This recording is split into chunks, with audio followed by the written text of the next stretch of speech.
How does your automatic thread cutter work? If your sewing machine has an automatic thread cutter that does not work, here's how to make it work. Excess lint in the sewing machine can stop a lot of things from working. You can see the lint in the feed dogs kept the feed dogs from working. From the back side of the sewing machine, you can see lint in the thread cutter on the right side. The thread cutter has a fetcher, which I'm going to push over with this little screwdriver so that you can expose the knife. Here you can see me moving that fetcher over to expose the knife. Be careful when you take it out that you don't get cut because it's really sharp. It is a razor blade. On the Husqvarna Vikings, this is called a thread break.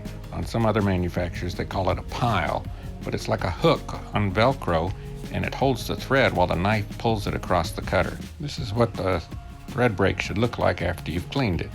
After you've put it all back together, here's the back side on the test sample where you can see it pulled the top and bottom thread out and cut them off. When you get it all back together, your weekend forecast for sewing will be a lot better.